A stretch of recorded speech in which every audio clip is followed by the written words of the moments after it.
So I'm just at the top of St Radigan's path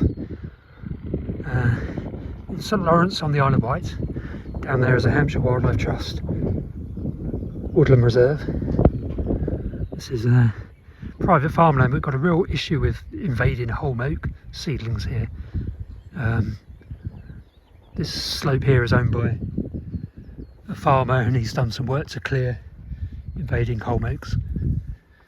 There's a really good glanville fritillary population here, as well as the other chalk grassland butterflies and loads of rock rose, common rock rose, you probably see it, and salad burnet and all the usual things you've got get on really old chalk grassland. But I'm just checking because I kind of advised the Wildlife Trust to clear some trees on their bit, so this bit over here is private. On this side it goes on to Wildlife Trust. Quite what the boundary is I don't know, but this area's been really invaded. Oh my god, right, okay. Well, this looks superb. Okay, so wow. So this was last time I looked along here, which was 8 months ago probably, last autumn. This was just a dense thicket of kind of invading Holm Oak primarily, and a few sycamores and some bramble and blackthorn. And the Wildlife Trust had done a lot more than I had anticipated. So top marks. Wow, need to gonna stop picking holes in it now, but need to try and get rid of these seedlings because they'll soon grow up and shade the grassland. But this is, you know, they've really been down on this slope and done a really brilliant job. Wonder if they treated the stumps. Yeah, from what I see, top marks so far to the Wildlife Trust. Let's go over that way a bit. Quite apart from the chalk grassland that dominated this area in the 90s, this is completely open. The invading kind of trees and shrubs just block the view. So it's a lot nicer now, you can actually see out to sea again. But from my point of view, the main thing is the biodiversity benefits of keeping this area open and restoring it back to a pretty unique kind of south-facing chalk sea cliff type habitat. Obviously we're slightly inland, we're on the inner cliff of the undercliff. But yeah, there's a really good glanville fritillary population along some of the kind of relictual chalk grassland along here. Let's have a look. So obviously this will take some time to recover, but it's such a good job they've done here. This was just full of Holm Oaks, which is a bit of a nightmare. But you can see on these slopes, I won't get too close, you've got pockets of really old chalk grassland. It's not a good example there, but there's loads of rock rose and lots of salad burnet, which is pretty common. Yeah, I'm just really impressed by this. This is really good. So the Wildlife Trust own the narrow strip of kind of ash and sycamore woodland down the bottom, which used to be open grazed grassland, I think. And it's gradually over the years got invaded by Holm Oaks, long before the Wildlife Trust actually acquired the site, I think. So they kind of inherited a bit of a problem. But yeah, this kind of chalky slope here, there's lots of rock rose. That's rock rose, not flowering, but you can see the leaves. Yeah, this is brilliant. This is really good. Have to come back here in the summer to see how the glanvilles and everything else has reacted to this really good work.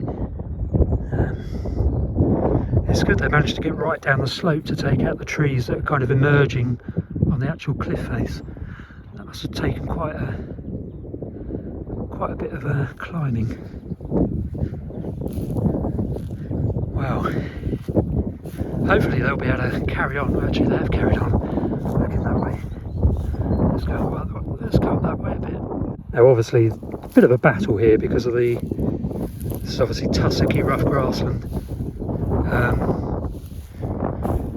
Because the rabbit population declined fairly dramatically, and that's really the main thing that kept this open. Obviously up here used to be grazed, it really needs to be grazed again, but there isn't the fencing infrastructure at the moment, so ideally Natural England would work with the farmer and the wildlife trust to somehow put in place a grazing solution here. Could even be goats, to be honest, on this slope. But yeah, here we got the chalk grassland, which was basically doomed because of the holm oaks that were shading it and seeding into it. And yeah, they've really resolved that problem, the Wildlife Trust, with the tree removal here. It's a nice view of the kind of broken chalk grassland habitat. Really good for invertebrates, especially bees and that kind of stuff. Bees and wasps of various sorts. But I've been able to graze on this kind of, in this kind of situation there. Just really want to get the rabbits back if possible. So this was a dense thicket of bramble and blackthorn. Looks a bit severe, but in my view it's brilliant. Really, really pleased they've done this. It's just how to keep it down, because obviously these blackthorn stumps will probably regenerate. That's why goats might be. God knows how you're going to get goats in here.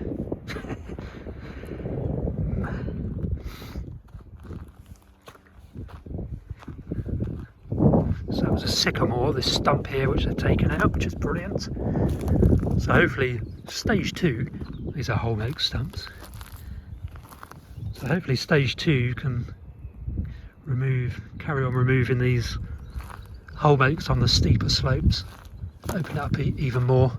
Got some more relics of chalk grassland over there. Try not to slip down.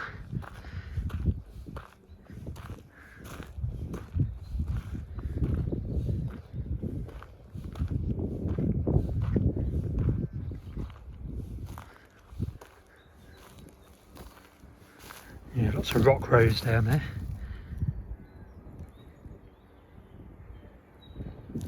There's some nice, try and look where I'm going, some nice lower slopes of really old chalk grassland there. This may not seem like much, but it's quite a unique habitat, being kind of this coastal chalky cliff face above green sand. The green sand cliffs are just below this chalk cap, and it's all SSSI for chalk grassland and the rare bees and wasps and various other bits and pieces. So yeah, brilliant work, Wildlife Trust, Hampshire and Isle of Wight Wildlife Trust. I'm delighted. Actually, I've done some more up there as well.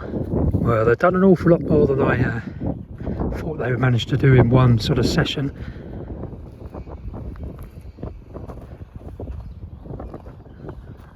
It's going to be really interesting to see how this develops. Now these holm oaks and sycamores have been removed.